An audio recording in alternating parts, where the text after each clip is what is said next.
Welcome to the Leadership Lovers Podcast.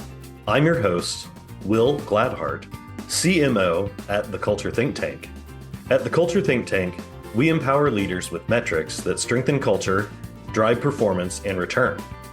We're here today to learn about the actions leaders have taken to address organizational change. Our guest today is Nick Bonstell, President and CEO of Miss Dig 811. Thanks for taking the time to join us. Well, first of all, thanks for having me. And thanks for all that you do with this podcast. I've learned a lot from it myself, and it's got to be a pretty fulfilling mission for you to deliver the information through your medium of the podcast as well. Oh, well, thank you for that. We learn a lot, leaders learn a lot. I'm glad you got a few nuggets out of what we're doing. So let's start by having you share a little bit about yourself with our audience, your background, and your organization as well. Oh, excellent. So thank you. Like I said before, really appreciate the opportunity to talk with you today. And hopefully some of this information helps someone else in the future as well. Pass it on. That's the best way that I've always learned to lead for sure. So I'm married. Actually, today at the time of this recording is my 19 years of marriage celebration today. Excellent. And it's gone by fast. It's been an amazing journey. We have three fantastic kids, and they're all involved in dance and sports and all kinds of things. We have a high schooler and a couple middle schoolers. And what I've learned from a lot of people who have been my mentors over the years is definitely to embrace the season of life that I'm in currently. So coaching sports and doing a lot of those things to support our kids as they grow. It's been a very, very fun ride so far. From a leadership standpoint, from a work standpoint, one thing that will be kind of interesting is I actually started off my career as a career firefighter and spent the first decade of my career in the ranks of the men and women of the City of Grand Rapids, Michigan Fire Department. The last 10 years, I've really spent a lot of time in executive leadership with public and private organizations. With a lot of those lessons that I learned over that first 10 years, being able to pass that on to other areas. Currently, I serve as the president and CEO for Miss Dig 811, and we are the state of Michigan's excavation safety one-call system. And our organization's mission, and I talk about this every day with our team, the mission can never be understated. But the reason that we're here, our organization's mission is to safeguard the public, environment, and member infrastructure through educational outreach and advancement and damage prevention processes. So we are the underground utility one call for all 10 million of the state of Michigan residents. And every day we come to work, we try to keep people safe through not damaging gas, electric, and other underground utilities here in the state of Michigan. It's a noble mission. Yeah, no, I love that. You certainly, managing a state is certainly a challenge in and of itself. One thing I just wanted to mention before we dive all the way in is you had mentioned during our initial call that, as you said, you spent a lot of time in the firefighter, in the reactive part of civic and public service, and now you are in the preventative piece. And that's somewhat what caught my attention, because I thought it was really interesting you made that comment of making that shift to where you're making a difference beforehand. I think go ahead if you've got a comment about that. Yeah. And actually it's pretty funny too, because when you look at the world of emergency services, and whether it's through emergency management or being a firefighter or being a law enforcement officer, the holy grail of the investment for those services is actually on the front end in the prevention aspect. If you can actively create a fire safety program that eliminates the ability to have to respond to structure fires, that's a win for everyone involved. And basically that same framework comes into play with utility damage prevention. If you can prevent those incidents from occurring, you don't have to put the public at risk. You don't have to put equipment operators and men and women in the field who are working around these services every day at risk, or the general community. It's a noble cause and a noble mission that we have to be able to try to actively prevent those incidents. Every day that our team comes to work, they're literally saving lives through coordination. That's amazing. So as we start our conversation today, can you share why you believe a healthy culture is critical? Yeah, I sure can. I think any high performing, at least the way I look at it, and through the years I've talked to a lot of different organizations, is there's a direct relationship between how healthy a organization's culture is to how that organization is performing. I think you would be very hard pressed to find an organization that's at the top of their game doing awesome things, who you talk to someone in the organization and they're telling you that the culture is just horrible to work in. It's actually quite the opposite. Usually those are the people who are very excited to tell you about what they do. They're engaged in the work that they do every day. They feel a sense of purpose when they come to work. One of the big things is that all high performing organizations have high performance cultures. So culture is really everything. It's a foundation.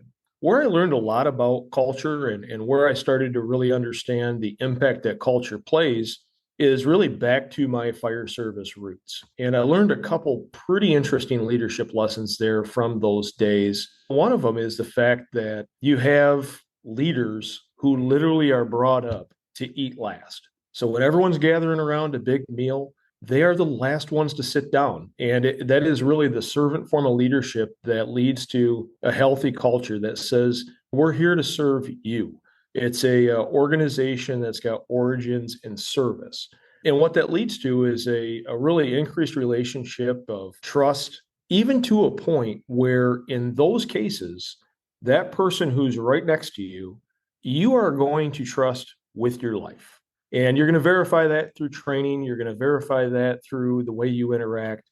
But in the end of the day, when it's 2 o'clock in the morning and the bell goes off, that person you have to trust with your life. So the culture is probably never as more important as in those cases where you have to trust that person on a whim with your life. So taking a lot of those lessons learned, learning how really the mission and the alignment with people and their personal values, how those personal values align with the culture that is in an organization. Those are what really drives winning teams. And the winning teams, the teams that win, are the teams that definitely have a really healthy culture. And I think it's absolutely critical to everything we do.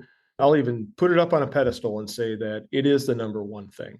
If you are not taking the time to nurture the culture within your organization, in the end, that's going to lead to process problems. That's going to lead to problems with profit. That's going to lead to problems down the road. So we first have to take care of the people who take care of our customers and take care of the teams that we support. Absolutely. I love that you wrapped in that trust factor, the communication element, but also that you kind of brought to light about all the different components, which touch on our next question about people, process, or profits. So it's been our experience that leaders struggle with three key areas, as noted: people, process, or profits. In your role as CEO, could you identify which one of these three areas represented a cultural challenge, within your own organization?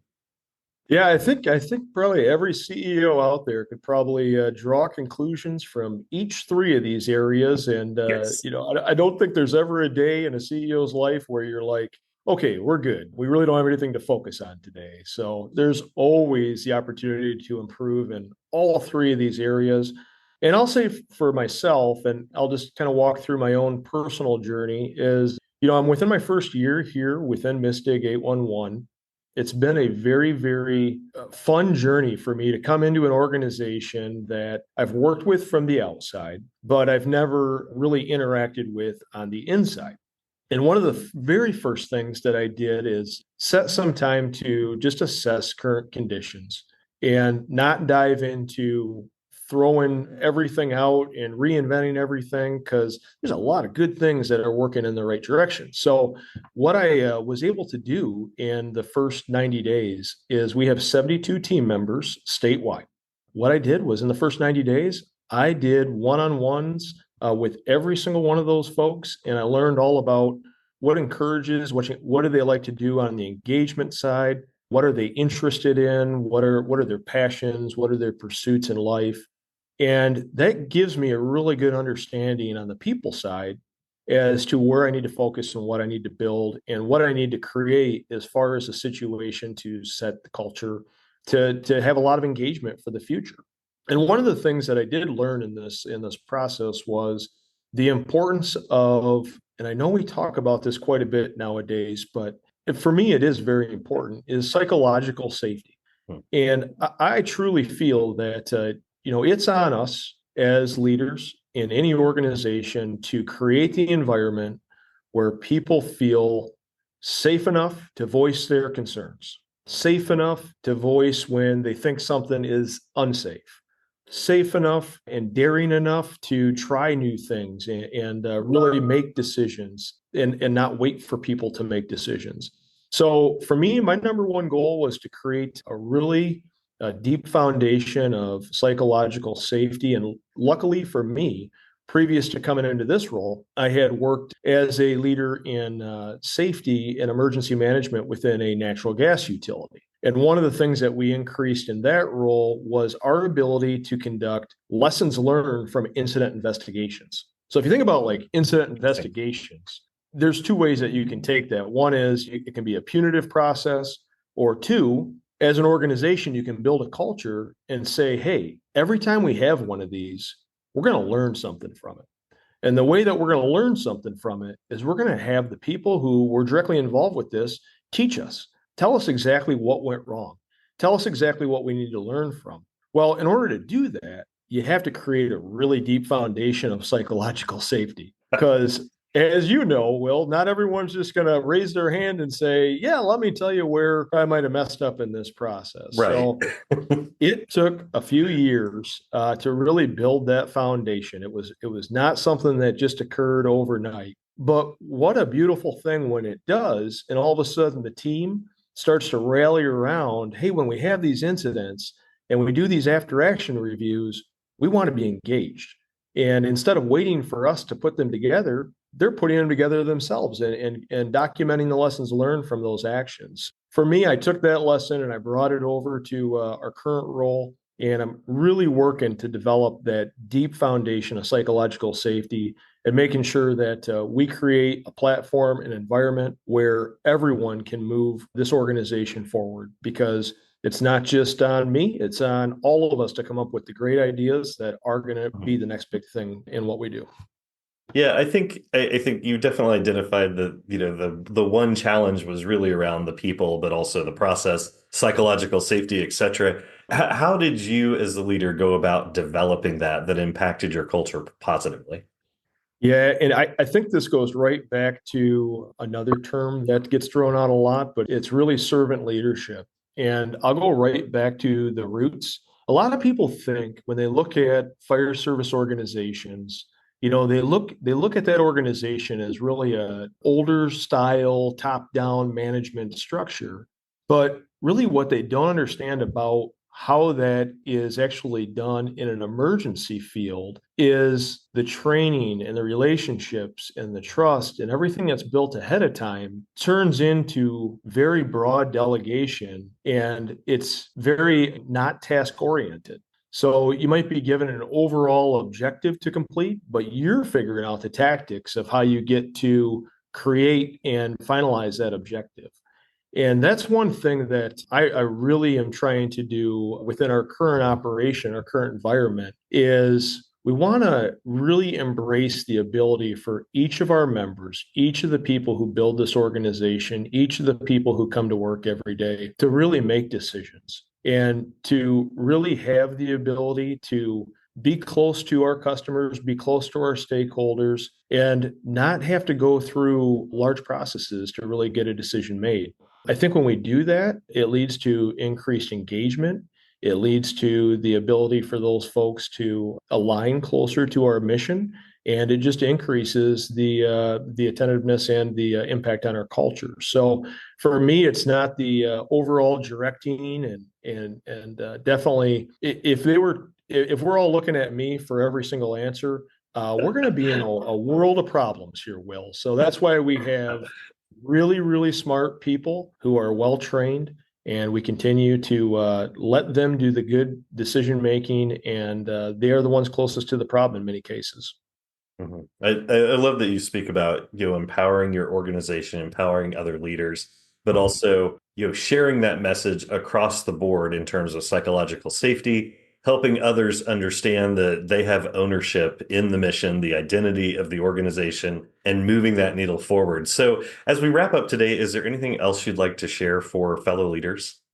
Well, I think, I would say whether it's a fellow leader or whether it's a person who's inspiring to maybe move into a role in a future organization to where they can have, large scale impact across the organization. I would say that for me, what fires me up every day, what brings me into jumping out of bed in the morning to basically come into work is the fact that I have a unique opportunity to better the lives of all of our team members here. And some of the proudest moments that I've ever had in life are when someone either grows a new task or skill, and whether they stay with the organization or move on, I see them and their families achieve more and do better. And there's no better feeling that any leader can have. So whether you're a fellow leader or one that's growing into different roles, it's all about the people and it's all about the lives that you impact, whether it's inside the organization or the stakeholders that your organization touches. So